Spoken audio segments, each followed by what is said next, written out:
जय श्री राधे राधे सखियों। आइए सुनते हैं सत्यभामा की कथा। ऋषियों और मुनियों ने कहा कि हे सूत जी, अब आप कृपा करके कार्तिक मास महात्म्य का इतिहास तथा प्रसंग सुनाने की कृपा कीजिए। श्री सूत जी बोले, हे ऋषियों, एक समय चंद्रबदनी एवं कमल के समान कमल नयनी श्री सत्यभामा ने मन ही मन में विचार किया कि मैं धन्य हूँ, जिसके पतिदेव स्वयं त्रिलोकीनाथ भगवान मधुसूदन है और वे 16,108 रानियों में सबसे बढ़कर मुझसे ही प्रेम करते हैं। जिस कल्प वृक्ष की पृथ्वी पर बसने वाले प्राणी बात तक नहीं जानते, वह कल्प वृक्ष स्वयं मेरे आंगन में लगा हुआ है। ऐसा विचार कर सत्यभामा ने कृष्ण भगवान से कहा, हे प्रभु, मैं आपसे एक बात पूछती हूँ।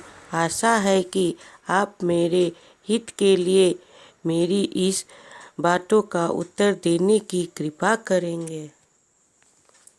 सत्यभामा की ये बातें सुनकर भगवान श्री कृष्ण सत्यभामा के हाथ पकड़कर कल्प वृक्ष के नीचे ले गए।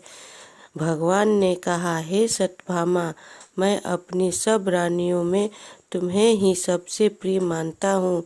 मैंने तुम्हारे स्नेह के वश सूर्यराज इंद्र से विरोध करके यह कल्प वृक्ष स्वर्ग से लाकर तुम्हारे आंगन में लगा दिया। मैं तुम्हारे लिए न देने वाली अदेय वस्तु भी दे सकता हूँ और अकथ्य अर्थात न कहने वाली बात भी कह सकता हूँ। अब यदि तुम मुझसे गुप्त से भी बात पूछोगी तो मैं तुम्हें वह भी बता दूंगा। भगवान श्री कृष्ण की बात सुनकर सत्यभामा गदगद होकर बोली, हे स्वामी, यदि आप मुझसे इतने प्रसन्न हैं तो मुझे यह बात बताने की कृपा कीजिए कि मैंने पूर्व जन्म में ऐसा क्या किया था जिससे मुझे आपकी अर्धांगिनी बनने का सौभाग्य प्राप्त हुआ। आपके साथ गरुड़ पर बैठकर ब्रह्मलोक तथा इंद्रलोक में जाने आने का अवसर भी मिला। हे नाथ, पूर्व जन्म में मैं कौन थी तथा किसकी कन्या थी, सो आप मुझे विस्तार पूर्वक सुनाने की कृपा कीजिए। सत्यभामा की यह बात सुनकर भगवान श्री कृष्ण मुस्कुराकर बोले, हे सत्यभामे, मैं तुमको समस्त वृत्तांत विस्तार पूर्वक सुनाता हूँ। तुम एकाग्रचित होकर सुनो। सतयुग के अंत में मायासुर नगर के अत्रि कुल में देव शर्मा नामक 4 वेदों, 6 शास्त्रों तथा 18 पुराणों का ज्ञाता एक ब्राह्मण रहता था। वह भगवान सूर्य नारायण का अनन्य भक्त था और रात दिन अतिथियों की सेवा में लगा रहता था।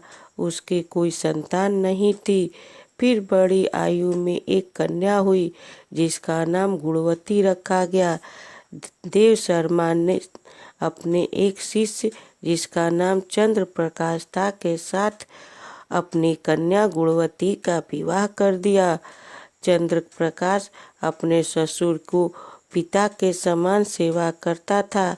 एक दिन देव शर्मा अपने दामाद के साथ लेकर लकड़ियां काटने को वन में गया। वन में उन्होंने इधर उधर फिरते हुए एक भयानक राक्षस को देखा। उसको देखकर उन दोनों के हाथ पैर फूल गए और भागने में असमर्थ होने के कारण वे दोनों उस राक्षस के हाथ से मारे गए। परंतु उस क्षेत्र तथा अपनी भक्ति के प्रभाव के कारण वे मेरे वैकुंठ धाम को चले गए। जैसे मेघ द्वारा वर्षा हुआ जल सब नदियों द्वारा समुद्र में प्रवेश कर जाता है, ठीक उसी प्रकार गणेश, शिव, सूर्य, विष्णु इनमें से किसी भी देवता की भक्ति व उपासना करे वह हमको ही प्राप्त होता है। इसी से वह सूर्य भक्त हमें अरे दूतों के द्वारा विमान में बैठाकर हमारे लोग पहुंचा दिए गए। इधर उन दोनों के मरने की खबर सुनकर गुणवती ने बहुत रुदन किया और रो रो कर कहने लगी, हे पिता और हे पति देव, अब मैं कैसे जीवित रह सकूंगी।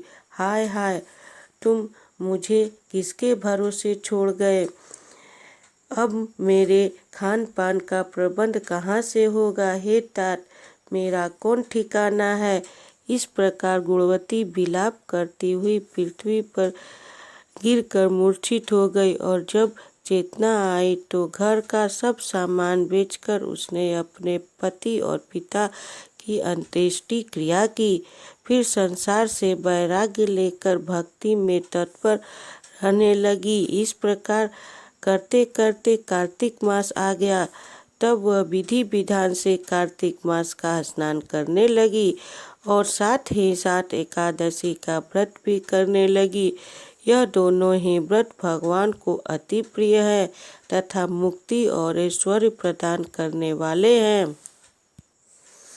हे प्रिय, कार्तिक मास में तुला के सूर्य में जो प्रातः काल स्नान और जागरण तथा दीप दान करते हैं, उनके जन्म जन्मांतर के पातक नाश हो जाते हैं। जो मंदिर में प्रातःकाल झाड़ू देते तथा भगवान का पूजन करते हैं, वे जीवन मुक्ति हो जाते हैं। जो तुलसी के वन की पालना करते हैं, वे फिर इस संसार में जन्म नहीं लेते।